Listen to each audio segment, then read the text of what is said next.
Welcome to BPSC maker. दोस्तों आज है 7 अगस्त 2021 और 7 अगस्त 2021 से बिहार करंट अफेयर्स और साथ ही राष्ट्रीय और अंतर्राष्ट्रीय घटनाओं सहित करंट अफेयर्स के जितने भी प्रश्न बनेंगे वो सभी मैं आपको इस वीडियो में बताऊंगा। लेकिन उससे पहले जो पिछले वीडियो मैंने आपसे प्रश्न पूछा था उसे यहाँ पर देख लेते हैं। तो हमारा पिछले वीडियो का प्रश्न था कि हाल ही में टोक्यो ओलंपिक 2020 में भारतीय पुरुष हॉकी टीम में बिहार के विवेक सागर भी शामिल थे। वे किस राज्य की ओर से खेलते हैं? तो इस प्रश्न का मैंने आपको आंसर बताया था मध्य प्रदेश। ये विवेक सागर जो कि बिहार के सिवान जिले के रहने वाले हैं, ये बचपन से ही मध्य प्रदेश में रहे और मध्य प्रदेश राज्य का ही प्रतिनिधित्व करते हैं। तो ऑप्शन नंबर ए यहाँ पर इस प्रश्न का हमारा राइट आंसर होगा। सभी लोगों ने इस प्रश्न का सही उत्तर किया है और अधिकतर लोगों ने इस बारे में डिटेल में लिखा है। तो जो भी प्रश्न आपसे पूछा जाता है आप उसे कमेंट बॉक्स में डिटेल में जरूर लिखा कीजिए। चलिए अब यहाँ पे आगे बढ़ते हैं और अगस्त माह से संबंधित जो प्रमुख दिवस वो तिथियां हैं इन्हें यहाँ पर एक बार रिवाइज कर लेते हैं। तो प्रत्येक वर्ष 1 अगस्त को राष्ट्रीय पर्वतारोहण दिवस मनाया जाता है और 1 अगस्त को ही मैत्री दिवस भी इस वर्ष मनाया गया, क्योंकि मैत्री दिवस जो मनाया जाता है ये अगस्त का प्रथम रविवार को मनाया जाता है और इस वर्ष ये प्रथम रविवार 1 अगस्त को पड़ा है। दूसरा हमारा है 2 अगस्त। 2 अगस्त को दादरा एवं नगर हवेली मुक्ति दिवस। तीसरा है मैथिली शरण गुप्त जयंती अर्थात कवि दिवस।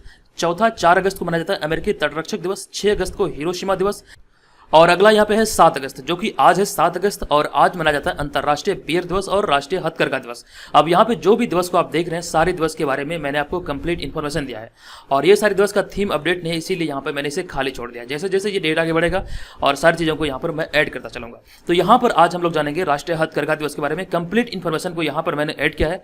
यहाँ से प्रश्न आपके एग्जाम में बन सकते हैं। इसकी शुरुआत कब हुई थी, इसका उद्देश्य क्या है, ये सारी चीज़ों को यहाँ पर मैंने ऐड किया है। तो एक एक करके सारे पॉइंट को हम लोग यहाँ पे देख लेते हैं। पहला पॉइंट हमारा है कि भारत सरकार द्वारा जुलाई 2015 में हथकरघा उद्योग को पुनर्जीवित करने और बुनकरों को काम प्रदान करने के लिए प्रतिवर्ष 7 अगस्त को राष्ट्रीय हथकरघा दिवस के रूप में मनाने का निर्णय लिया गया था। अब यहाँ पर एक पॉइंट पर ध्यान दीजिएगा, ये जो शब्द है पुनर्जीवित करने के लिए, यानी कि इसकी शुरुआत पहले से ही हो चुकी थी, लेकिन 7 अगस्त 2015 से इसे एक मतलब कि कह सकते हैं नया प्रारूप दिया गया और तभी से ये भारत सरकार के द्वारा मतलब घोषणा किया गया कि प्रत्येक वर्ष 7 अगस्त को राष्ट्रीय हथकरघा दिवस के रूप में मनाया जाएगा। यहाँ पे अगला पॉइंट में लिखा गया कि 7 अगस्त 2015 को प्रधानमंत्री नरेंद्र मोदी ने चेन्नई में मद्रास विश्वविद्यालय के शतवार्षिकी महोत्सव में राष्ट्रीय हथकरघा दिवस का उद्घाटन किया था। ये मतलब कि 2015 में 7 अगस्त को इसका उद्घाटन प्रधानमंत्री नरेंद्र मोदी के द्वारा मद्रास विश्वविद्यालय में किया गया था। अब यहाँ पे अगला और सबसे इंपॉर्टेंट पॉइंट है कि ब्रिटिश सरकार द्वारा किए गए बंगाल विभाजन के विरोध में वर्ष 1905 में कलकत्ता टाउन हॉल में शुरू किए गए स्वदेशी आंदोलन की स्मृति में 7 अगस्त को राष्ट्रीय हथकरघा दिवस के रूप में चुना गया है। ये आपको ध्यान रखना है। स्वदेशी आंदोलन की स्मृति में 7 अगस्त को इस राष्ट्रीय हथकरघा दिवस के रूप में चुना गया है। और फिर यहाँ पे हमारा अगला पॉइंट लिखा गया कि राष्ट्रीय हथकरघा दिवस के पीछे मुख्य उद्देश्य सिर्फ कारीगरों के आत्मविश्वास या फिर आय को बढ़ावा देना नहीं, बल्कि हथकरघा उत्पादों को अधिक से अधिक मान्यता प्रदान करना, ये उसका उद्देश्य भी है। तो ये सारी चीजों को यहाँ से आपको याद रखना है। चलिए अब यहाँ पे हम चलते हैं सीधे पहले प्रश्न पे। एक एक करके मैं आपको सारे प्रश्न बताऊंगा और इनसे संबंधित जो भी महत्वपूर्ण तथ्य होंगे, जो भी एक्स्ट्रा फैक्ट्स होंगे वो भी आपको बताऊंगा। तो आपको इस पूरे वीडियो को ध्यानपूर्वक देखना है और जो वीडियो के अंत में आपसे प्रश्न पूछा जाएगा उसका आंसर आपको कमेंट बॉक्स में कमेंट करके देना है। चलिए आज का हमारा पहला प्रश्न है, हाल ही में बिहार सरकार ने निम्न में से किसके लिए एक यूनिक आईडी नंबर लाने की घोषणा की है? ये घोषणा भी हाल ही में किया गया है। तो ये एक यूनिक आईडी नंबर लाने की जो घोषणा की गई है ये बिहार सरकार ने किसानों के लिए किया है। ऑप्शन नंबर ए यहाँ पर इस प्रश्न का राइट आंसर होगा। अब ये घोषणा क्यों किया गया इसके बारे में यहाँ पे जानते हैं। तो यहाँ पर आपको बता दूं कि हाल ही में बीज निगम बिहार सरकार ने बिहार में अब हर किसान का एक यूनिक आईडी नंबर बनाने की घोषणा की है और इसको लेकर विभाग के स्तर पर तैयारी शुरू भी हो चुकी है। ये आप यहाँ पे ध्यान रखिएगा। अब यहाँ पे अगला पॉइंट लिखा गया कि बिहार सरकार प्रत्येक सीजन में 2 लाख से अधिक किसानों को घर पर बीज उपलब्ध कराती आ रही है, लेकिन फिर भी कई किसानों को यह शिकायत रहती है कि उन्हें बीज नहीं मिल पाता है और इसे देखते हुए सरकार सभी किसानों की यूनिक आईडी नंबर बनाएगी। ये भी घोषणा भी हाल ही में बिहार सरकार के द्वारा किया गया है, बीज निगम बिहार सरकार द्वारा। अब यहाँ पे आगे लिखा गया कि इससे सरकार के पास भी डाटा मौजूद रहेगा कि किस किसान को कितना और कब फसलों का बीज मिला है। अब ये ध्यान रखिएगा ग्रामीण स्तर पर जो पंचायत में जो मतलब कि बीज प्रदान किया जाता है, ये सरकारी आंकड़े के अनुसार यहाँ पे कहा जा रहा है कि प्रत्येक सीजन में लगभग 2 लाख से अधिक किसानों को बीज उपलब्ध कराया जाता है। अगर आप लोग गांव में रहते हैं तो आप लोग ये सारी चीजों को देखते होंगे। अब यहाँ पे हमारा दूसरा प्रश्न है कि हाल ही में Toshiba water solution private limited यानी कि TWS ने बिहार में गंगा नदी के किनारे लगभग कितने करोड़ रुपए से अधिक की लागत वाले जलमल शोधन संयंत्र लगाने के लिए एक अनुबंध किया है? तो इस प्रश्न का जो राइट आंसर होगा ये होगा हमारा ऑप्शन नंबर बी, यानी कि ये जो अनुबंध हुआ ये 300 करोड़ रुपए का है। ऑप्शन नंबर बी यहाँ पर इस प्रश्न का राइट आंसर होगा। चलिए अब यहाँ पर मैं आपको इस प्रश्न के बारे में विस्तार से बता दूं कि हाल ही में जापानी company Toshiba infrastructure system and solution corporation यानी कि टिस की पूर्ण स्वामित्व वाली सहायक कंपनी TWS अर्थात Toshiba water solution private limited ने एक पंप स्टेशन सहित जलमल शोधन संयंत्र के निर्माण और उसके संचालन एवं रखरखाव की एक परियोजना पर Bihar urban infrastructure development corporation limited के साथ एक अनुबंध किया है। और यहाँ पर आपको ये ध्यान रखना है ये अनुबंध किसके साथ किया गया है, तो अभी Bihar urban infrastructure development corporation limited के साथ ये अनुबंध किया गया है। अब यहाँ पे आगे लिखा गया है यह सीवेज निर्माण परियोजना गंगा को साफ करने के भारत सरकार के प्रयासों का एक इस हिस्सा है और यह अनुबंध अगले 15 वर्षों के लिए किया गया है। तो यहाँ पर आपको पूछा जा सकता है ये अनुबंध कितने करोड़ का है, ये 300 करोड़ का है और ये कितने वर्षों का है, ये 15 वर्षों के लिए किया गया है। अब यहाँ पर यह भी ध्यान रखना है किसके साथ ये Toshiba water solution private limited का अनुबंध हुआ है, तो ये Bihar urban infrastructure development corporation limited के साथ ये अनुबंध हुआ है। तो ये सारी इंपॉर्टेंट मतलब फैक्ट्स हैं जो आपको याद रखना है। चलिए अब यहाँ पे हम चलते हैं अगले प्रश्न पे। हमारा अगला प्रश्न बहुत ही ज्यादा इंपॉर्टेंट प्रश्न है। ये प्रश्न कि हाल ही में किस राज्य में पहली बार कलाकृतियों के आयात निर्यात को लेकर हस्तशिल्प निर्यात संवर्धन परिषद और उद्योग विभाग के उपेंद्र महारथी शिल्प अनुसंधान संस्थान के बीच समझौता हुआ है। तो ये समझौता अभी बिहार में हुआ है। तो ऑप्शन नंबर सी यहाँ पर इस प्रश्न का राइट आंसर होगा। बिहार में पहली बार कलाकृतियों के आयात निर्यात को लेकर यह समझौता किया गया है। तो आपको ध्यान रखना ऑप्शन नंबर बी इस प्रश्न का राइट आंसर है। पहली बार किया जा रहा है बिहार में, तो इसलिए यह प्रश्न बहुत ही ज्यादा इंपॉर्टेंट हो जाता है। अब यहां पर कुछ चीजों को मैंने ऐड किया है। तो दूसरे राज्यों की तरह बिहार की शिल्प कला को भी अंतर्राष्ट्रीय स्तर पर ख्याति दिलाने के लिए हाल ही में बिहार में पहली बार हस्तशिल्प निर्यात संवर्धन परिषद और उद्योग विभाग के उपेंद्र महारथी शिल्प अनुसंधान संस्थान के बीच एक समझौता हुआ है। अब यहाँ पर आगे लिखा गया कि बिहार में शिल्प कला के प्रमुख उदाहरण है मिथिला पेंटिंग, मंजूषा पेंटिंग, सिक्की कला, टिकुली कला आदि यहाँ पर बिहार में प्रमुख मतलब कह सकते हैं मतलब कि शिल्प कला के उदाहरण है। अब देखिए यहाँ से इस प्रश्न से जो याद रखने लायक चीज है वो आपको ये याद रखना है कि यह समझौता किसके बीच हुआ है। तो हस्तशिल्प निर्यात संवर्धन परिषद और उद्योग विभाग के उपेंद्र महारथी शिल्प अनुसंधान संस्थान के बीच में ये समझौता भी हाल ही में हुआ है और ये समझौता बिहार के इतिहास में पहली बार हुआ, जो कि मतलब कह सकते हैं कलाकृतियों के आयात निर्यात को बढ़ावा देगा। तो ये सारी चीजें यहाँ से आप याद रखिए। चलिए अब यहाँ पर आगे बढ़ते हैं। ये जो प्रश्न आप देख रहे हैं बहुत ही ज्यादा इंपॉर्टेंट प्रश्न है। ये प्रश्न है कि हाल ही में जारी 2021 में फॉर्च्यून की ग्लोबल 500 कंपनियों की सूची में कितनी भारतीय कंपनियों को जगह मिली है। इस प्रश्न का हमारा राइट आंसर होगा ऑप्शन नंबर सी, यानी कि 7 कंपनियों को जगह मिला है। ये जो फॉर्च्यून की जो वैश्विक स्तर की 500 कंपनियों की जो सूची जारी की गई है इसमें भारत की 7 कंपनियों को जगह मिला है। अब यहाँ पर कुछ ऐसे चीजें हैं जो कि आपको यहाँ पर जानना चाहिए। तो मैं आपको इस प्रश्न के बारे में विस्तार से बता दूं कि हाल ही में 2021 फॉर्च्यून ग्लोबल 500 वैश्विक स्तर की कंपनियों की सूची जारी की गई जिसमें भारत की 7 कंपनियों को जगह मिली है। ये बात यहां से आपको ध्यान रखना, 7 कंपनी इसमें शामिल है। अब यहाँ पे अगला पॉइंट लिखा गया कि इसमें मुकेश अंबानी की रिलायंस इंडस्ट्री लिमिटेड लगभग 63 बिलियन डॉलर के राजस्व के साथ इस सूची में सर्वोच्च रैंक करने वाली भारतीय कंपनी है। यहाँ पर आपको ध्यान रखना, अगर हम इस सूची में सिर्फ और सिर्फ भारतीय कंपनी की बात करें तो सर्वोच्च रैंक करने वाले जो भारतीय कंपनी है वो है मुकेश अंबानी की रिलायंस इंडस्ट्री लिमिटेड, जबकि इसे वैश्विक स्तर पर 155वें स्थान पर रखा गया है। अगर हम बात करें वैश्विक स्तर पर ये जो 500 कंपनियों की सूची है तो इस सूची में 155वें स्थान पर यह रिलायंस इंडस्ट्री लिमिटेड को रखा गया है। अब यहाँ पे अगला पॉइंट लिखा गया इस सूची में अमेरिकी कंपनी वॉलमार्ट लगातार 8वें वर्ष सूची में सबसे ऊपर है। ये जो वॉलमार्ट है ये अमेरिकी कंपनी है और इस सूची में लगातार 8वें वर्ष सबसे ऊपर है। अब देखिए यहाँ पर आपके मन में ये सवाल उठ रहा होगा, ये जो 7 कंपनी जो मैंने आपको बताया कि भारत के 7 कंपनियों को इसमें जगह मिला है उसकी सूची को यहाँ पर मैंने ऐड किया। आप यहाँ पर देख सकते हैं। अब जितने भी भारतीय कंपनी इस सूची में शामिल है वो सभी को हम लोग यहाँ पे देख लेते हैं। तो यहाँ पर हम बात करेंगे सबसे पहले रिलायंस इंडस्ट्रीज का, क्योंकि ये भारतीय अगर कंपनियों की बात करें तो ये पहले स्थान पर है और वैश्विक स्तर पर इसे 155वां स्थान मिला है। दूसरा हमारा है भारतीय स्टेट बैंक, जिसे कि वैश्विक स्तर पर 205वीं रैंक मिला और वहीं पे भारतीय स्तर पर दूसरा। और तीसरा हमारा इंडियन ऑयल जो कि वैश्विक स्तर पर 212 और भारत में तीसरा। और वहीं पे चौथा हमारा है तेल और प्राकृतिक गैस जो कि वैश्विक स्तर पर 243 और भारतीय स्तर पर चौथा। और फिर पांचवा हमारा होगा जो कि भारत में पांचवा और वैश्विक स्तर पर 348वां स्थान मिला है राजेश एक्सपोर्ट को। और टाटा मोटर्स को 357वां स्थान और भारत में ये 6ठे नंबर पे है। और भारत पेट्रोलियम को 394वें स्थान पर रखा गया है वैश्विक स्तर पर, मतलब 500 कंपनियों की सूची में। लेकिन ये भारतीय मतलब अगर हम बात करें भारतीय सूची में भारतीय स्तर पर तो ये 7वें स्थान पर होगा। ठीक है, तो ये सारी चीजों को यहाँ से आपको याद रखना है। आप चाहें तो यहाँ से इसका स्क्रीनशॉट भी ले सकते हैं और अन्यथा हमारे पेड ग्रुप को ज्वाइन करके इसका PDF भी प्राप्त कर सकते हैं। इससे आपकी तैयारी बेहतर होगी और आप एग्जाम में बेहतर कर पाएंगे। और दोस्तों इस तरह के वीडियो बनाने में बहुत ही ज्यादा मेहनत लगती है, तो प्लीज आप लोग वीडियो को लाइक करके मुझे सपोर्ट जरूर कीजिए। आज के इस वीडियो का टारगेट मैं आपको दे रहा हूं 900 लाइक। अगर आपको वीडियो पसंद आए तो प्लीज वीडियो को लाइक जरूर कीजिएगा। चलिए अब यहाँ पे हम चलते हैं अगले प्रश्न पे। अब यहाँ पे हमारा अगला 5वां प्रश्न है कि हाल ही में किस देश के पर्वतारोही शेहरोज काशिफ दुनिया की दूसरी सबसे ऊंची चोटी K2 के शिखर पर चढ़ने वाले दुनिया के सबसे कम उम्र के व्यक्ति बन गए हैं। ये भी प्रश्न बहुत ही ज्यादा इंपॉर्टेंट है, आपसे इग्नोर नहीं कर सकते हैं। इस प्रश्न का हमारा राइट आंसर होगा ऑप्शन नंबर बी, यानी कि ये पाकिस्तान के पर्वतारोही है। ऑप्शन नंबर बी यहाँ पर इस प्रश्न का सही उत्तर होगा। अब यहाँ पर मैं आपको इस प्रश्न के बारे में बता दूं कि हाल ही में पाकिस्तान के पर्वतारोही शेहरोज काशिफ दुनिया की दूसरी सबसे ऊंची चोटी K2 के शिखर पर चढ़ने वाले दुनिया के सबसे कम उम्र के व्यक्ति बन गए हैं। उनकी उम्र मात्र 19 वर्ष की है।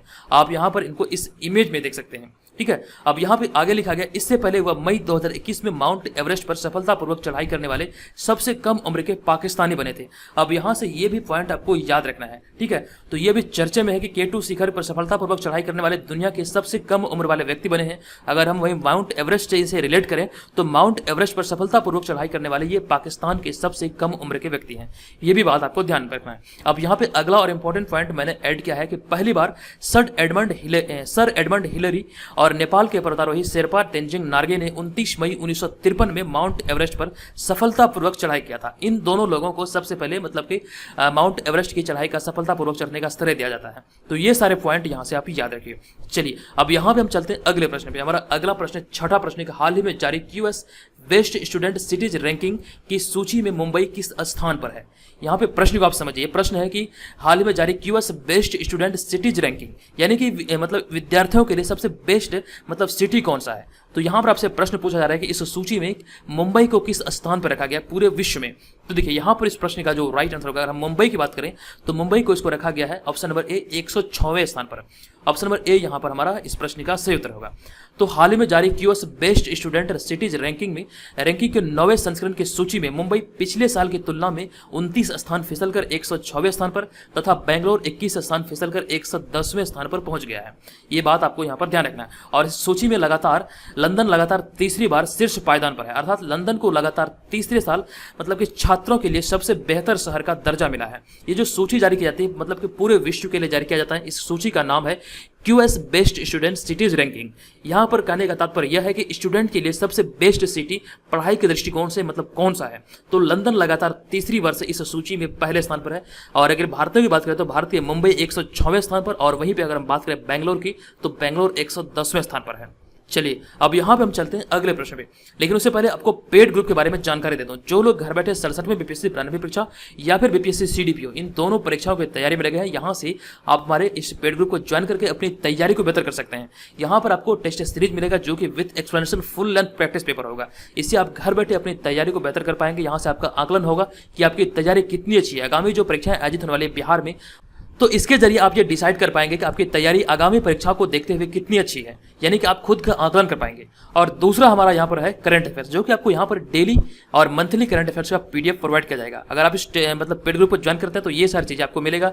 जैसे अगला हमारा है संपूर्ण बिहार जीके का 2 वॉल्यूम मिलेगा आपका, और यहाँ से आपकी तैयारी बेहतर हो जाएगी। इसके अलावा आपको BPSC का प्रीवियस ईयर क्वेश्चन, और ये जो 4 आप देख रहे हैं यहाँ पर 1, 2 और 3 और ये 4 हमारा इस पेड ग्रुप का मेन मतलब की विशेषता है। ये सारी चीजें आपको यहाँ पर इस पेड ग्रुप में मिलेगा।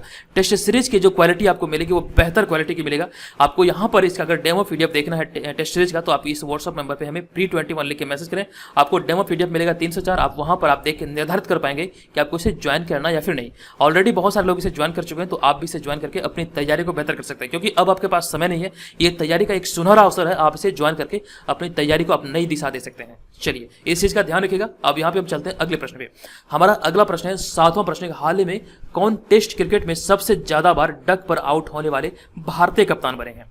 इस प्रश्न का हमारा राइट आंसर होगा ऑप्शन नंबर बी, यानी कि विराट कोहली इस प्रश्न का राइट आंसर होगा। अब यहां पर मैं आपको इस प्रश्न के बारे में बता दूं कि भारतीय टेस्ट क्रिकेट में अब तक सबसे ज्यादा बार डक यानी कि शून्य पर आउट होने वाले कप्तान महेंद्र सिंह धोनी थे। सबसे पहले आप लोग कई सारे लोग यहाँ पर डक नहीं समझ पा रहे होंगे। जो लोग क्रिकेट नहीं देखते हैं, जिनको क्रिकेट में इंटरेस्ट नहीं है, तो ये डक शब्द का जो यहाँ पर इस्तेमाल किया गया है, डक शब्द, ये डक के बारे में आप लोग नहीं जानते होंगे। जो लोग देखते हैं तो उनको बखूबी ये पता होगा डक क्या होता है। तो जब भी कोई खिलाड़ी जब मतलब बल्लेबाजी करने आता है क्रीज पर, अगर वो पहले ही गेंद में आउट हो जाए, यानी कि शून्य पे बिना कोई मतलब गेंद खेले हुए पहले ही गेंद पे आउट हो जाए तो उसे ही डक कहा जाता है। तो डक पर आउट होने वाले में सबसे पहले अभी तक जो थे टेस्ट क्रिकेट की हम बात करें तो महेंद्र सिंह धोनी मतलब कि इस सूची में पहले स्थान पर थे। लेकिन अभी हाल ही में विराट कोहली ने इसे पीछे छोड़ते हुए ये नया कीर्तिमान स्थापित किया है और इन्होंने मतलब कि शून्य पर आउट होने का ये नया रिकॉर्ड अपने नाम किया है। और यहाँ पे आगे लिखा गया है कि लेकिन अब विराट कोहली ने इसे पीछे छोड़ दिया और वो पहले नंबर पे आ गए। वही बात यहाँ पे लिखा गया है। आगे लिखा गया कि विराट कोहली 9वीं बार बतौर कप्तान शून्य पर आउट हुए हैं, जबकि महेंद्र सिंह धोनी 8 बार आउट हुए थे। और वहीं पे हम कपिल देव की बात करें तो कपिल देव टेस्ट क्रिकेट में 6 बार डक पर आउट हुए थे। ठीक है, अब यहाँ पे देखिए अगला और नया कीर्तिमान विराट कोहली के बारे में लिखा गया। इसके अतिरिक्त Virat Kohli T20 international cricket में बतौर कप्तान सबसे ज्यादा बार 3 बार डक पर आउट हुए हैं अब तक, यानी कि बिना खाता खोले पहले ही गेंद पर आउट हुए हैं 3 बार। इंटरनेशनल जो T20 मैच होता है उसमें, और वहीं पे टेस्ट क्रिकेट की हम बात करें तो टेस्ट में सर्वाधिक 9 बार ये आउट हो चुके हैं अब तक। ठीक है, तो ये सारी इन्फॉर्मेशन यहाँ से आप याद रखें। चलिए अब यहाँ पे बढ़ते हैं अगले प्रश्न पे। हमारा अगला प्रश्न 8वां प्रश्न कि हाल ही में किसने भारतीय जीवन बीमा निगम यानी कि life insurance corporation of India के नए प्रबंधन निदेशक यानी कि मैनेजिंग डायरेक्टर अर्थात MD के रूप में कार्यभार संभाला है। इस प्रश्न का हमारा राइट आंसर होगा ऑप्शन नंबर बी, यानी कि मिनी आईपे इस प्रश्न का राइट आंसर होगा। अब यहाँ पर मैं आपको इस प्रश्न के बारे में बता दूं कि हाल ही में मिनी आईपे ने भारतीय जीवन बीमा निगम के प्रबंध निदेशक के रूप में कार्यभार संभाला है, ये आपको ध्यान रखना है। यहाँ पे अगला पॉइंट में हमारा लिखा गया LIC की MD बनने से पहले मिनी आईपे कंपनी के लीगल डिपार्टमेंट में एग्जीक्यूटिव डायरेक्टर के रूप में अपनी सेवा दे रहे थे। अब यहाँ पे आगे लिखा गया उन्होंने विपिन आनंद की जगह कंपनी में यह कार्यभार संभाला है। तो ये भी प्रश्न आपसे पूछा जा सकता है कि किन के जगह पर अपना मतलब कंपनी का कार्यभार संभाला है MD के तौर पर। अब यहाँ पर जो मैं अगला पॉइंट आपको बताने वाला हूँ शायद ही बहुत कम लोग ये जानते होंगे। ठीक है, तो अगला पॉइंट यहाँ पे देखिए LIC में 4 MD के पद होते हैं, ये बात आप ध्यान से रखिएगा। LIC में यानी कि life insurance corporation of India में 4 MD के पद होते हैं, जिनमें कि मिनी आईपे के अलावा अभी कंपनी में मुकेश कुमार गुप्ता, राजकुमार और सिद्धार्थ मोहंती अन्य MD है। अर्थात अब ये कुल मिला के मतलब मिनी आईपे मुकेश कुमार गुप्ता, राजकुमार और सिद्धार्थ मोहंती, ये कुल मिला के 4 MD अभी वर्तमान में LIC में कार्यरत हैं। तो ये जानकारी आपको याद रखना है कि LIC में 4 MD के पद होते हैं। चलिए अब यहाँ पे हम चलते हैं अगले प्रश्न पे। अगला इंपॉर्टेंट प्रश्न है, ये प्रश्न हाल ही में किसने माई ऑन मझगांव नामक एक नई पुस्तक लिखी है।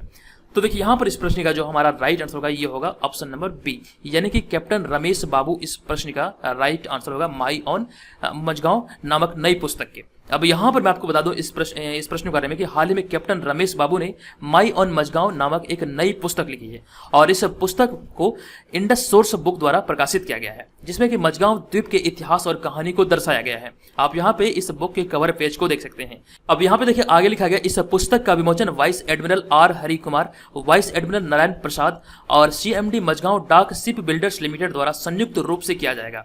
ये बात आपको ध्यान रखना है। इस बुक का नाम आपको याद रखना है माई ऑन मझगांव, जिसके लेखक हैं कैप्टन रमेश बाबू। ठीक है, तो यहाँ से आपको ये सारी जानकारी याद रखना है। चलिए अब यहाँ पे चलते हैं अगले प्रश्न पे। हमारा अगला प्रश्न है 10वां प्रश्न, हाल ही में leopard diaries the rosette in India नामक पुस्तक किसने लिखा है। तो देखिए यहाँ पर इस प्रश्न का जो हमारा राइट आंसर ये होगा संजय गुब्बी, यानी कि ऑप्शन नंबर बी इस प्रश्न का हमारा राइट आंसर हो जाएगा। अब यहाँ पर मैं आपको इस प्रश्न के बारे में बता दूं कि हाल ही में वन्य जीव विज्ञानी यानी कि wild life biologist Sanjay Gubbi ने तेंदुए पर leopard diaries the rosette in India नामक पुस्तक लिखी है और इसमें तेंदुए मानव संघर्ष को दूर करने के सुझाव के साथ साथ भोजन की आदतों, परिस्थितिक संदर्भ और तेंदुए के संरक्षण के बारे में बताया गया है और इस पुस्तक को वेस्टलैंड द्वारा प्रकाशित किया गया। तो आपको यहाँ पर ये कुछ चीजें याद रखना है कि इसका प्रकाशन जो भी हाल ही में किया गया किस कंपनी के द्वारा किया गया है और इसके लेखक कौन है, इस पुस्तक का नाम क्या है, ये किस पर आधारित है। तो ये सारी चीजों को यहाँ से आपको मतलब कि दिमाग में रखना चाहिए। आप इसका नोट जरूर तैयार कीजिए। मैं ये बात जानना चाहता हूँ आप लोग जो वीडियो रेगुलर देख रहे हैं जनवरी से, कितने लोग हमारे मतलब वीडियो को देख के नोट करते हैं कॉपी में, तो मुझे कमेंट करके जरूर बताइएगा। ठीक है, और एक बात मैं आप लोगों के साथ ये भी मतलब शेयर करना चाहता हूँ कि अभी तक मैंने देखा कि जनवरी से अब तक बहुत सारे मतलब के बुक और लेखक के नाम आए हैं जो कि बहुत ही ज़्यादा इंपॉर्टेंट है। अगर आप लोग चाहते हैं कि उसका एक सेपरेट वीडियो बनाया जाए तो मैं इस पर काम कर सकता हूँ। तो आप लोग अगर चाहते हैं तो कमेंट जरूर करके बताइएगा कि सर बुक वाला भी अलग से वीडियो बनाइए। ठीक है, आप लोग कमेंट कीजिएगा तभी मैं इस पर काम स्टार्ट करूँगा। अब यहाँ पे हमारा अगला 11वां प्रश्न, हाल ही में किस बैंक को मोस्ट इनोवेटिव इन डिजिटल बैंकिंग के लिए वैश्विक विजेता के रूप में नामित किया गया, किस बैंक को। तो देखिए इस प्रश्न का जो हमारा राइट आंसर होगा डीबीएस बैंक सिंगापुर, यानी कि ऑप्शन नंबर बी यहाँ पर इस प्रश्न का राइट आंसर होगा। ये सिंगापुर की बैंक है, तो ऑप्शन नंबर बी यहाँ पर इस प्रश्न का राइट आंसर होगा। अब यहाँ पर मैं आपको बता दूं कि वित्तीय टाइम्स प्रकाशन यानी कि financial times publication the banker द्वारा अपने 2021 innovation in digital banking awards में डीबीएस को यानी कि डीबीएस बैंक को मोस्ट इनोवेटिव इन डिजिटल बैंकिंग के लिए वैश्विक विजेता के रूप में सम्मानित किया गया है। ये आपको ध्यान रखना है। और अगर हम डीबीएस बैंक की बात करें तो डीबीएस बैंक की जो स्थापना हुई थी सिंगापुर सरकार द्वारा 16 जुलाई 1968 को किया गया था। तो ये आपको यहां से याद रखना है। चलिए अब यहां पे हम चलते हैं अगले प्रश्न पे। हमारा अगला प्रश्न है 12वां प्रश्न है कि हाल ही में भारतीय रिजर्व बैंक ने किस बैंक को एजेंसी बैंक के रूप में कार्य करने के लिए सूचीबद्ध किया है। तो अभी हाल ही में भारतीय रिजर्व बैंक के द्वारा किस बैंक को, इस प्रश्न का राइट आंसर होगा इंडसइंड बैंक, यानी कि ऑप्शन नंबर सी यहां पर इस प्रश्न का राइट आंसर होगा। आपको बता दूं कि इंडसइंड बैंक को हाल ही में भारतीय रिजर्व बैंक यानी कि आरबीआई ने एजेंसी बैंक के रूप में कार्य करने के लिए सूचीबद्ध किया है। अब देखिए यहां पर आगे लिखा गया कि एक एजेंसी बैंक के रूप में इंडसइंड बैंक सरकार के नेतृत्व वाले सभी प्रकार के व्यवसायों से संबंधित लेन देन करने के लिए पात्र हो जाते हैं, यानी कि इनको ये अधिकार मिल जाता है कि सरकारी काम को मतलब कि जो भी मतलब कि सरकारी बैंक जैसे एसबीआई वगैरह हो गया तो वो सारे काम अब इंडसइंड बैंक भी कर पाएंगे। ठीक है, तो अभी हाल ही में मतलब कि एजेंसी बैंक के तौर पर आरबीआई के द्वारा इस इंडसइंड बैंक को मतलब कि इसमें शामिल किया गया, सूचीबद्ध किया गया है। अब देखिए यहाँ पे चर्चा हो रही आरबीआई अर्थात रिजर्व बैंक ऑफ इंडिया के बारे में, तो इसके बारे में मैंने आपको कई बार बताया है। अब यहाँ पे चलते हैं अब सीधे आज के इस वीडियो के प्रश्न की ओर। तो आज के इस वीडियो का प्रश्न है कि हाल ही में जारी सरकारी आंकड़े के मुताबिक विगत 5 वर्षों में बिहार में कितना नेत्रदान किया गया है। इसके बारे में कंप्लीट इन्फॉर्मेशन मैंने आपको दिया, बहुत सारी चीजें मैंने आपको विस्तार से बताया। इसका आंसर क्या होगा कृपया कमेंट बॉक्स में मुझे कमेंट करके बताइए और आपको डिटेल में लिखना है ताकि मुझे भी पता चले कि आप मेरे वीडियो को देख के सीख रहे हैं या फिर नहीं सीख रहे हैं। तो आप लोग जब भी कमेंट कीजिए तो डिटेल में जरूर लिखा कीजिए। और जो लोग हमारे पेड ग्रुप को ज्वाइन करके अपनी तैयारी को बेहतर करना चाहते हैं इस व्हाट्सअप नंबर पर हमें pre21 लिख के मैसेज करें। ध्यान रखें आपको मैसेज करना है, कॉल नहीं करना है। यहाँ पर आपको डेमो पीडीएफ मिलेगा जिसके बाद आप इसे देख करके निर्धारित कर पाएंगे कि आपको इसे ज्वाइन करना या फिर नहीं। तो दोस्तों आज के इस वीडियो में इतना ही, मिलेंगे नेक्स्ट वीडियो में। ये वीडियो कैसा लगा कृपया कमेंट करके जरूर बताइएगा। धन्यवाद, जय हिंद।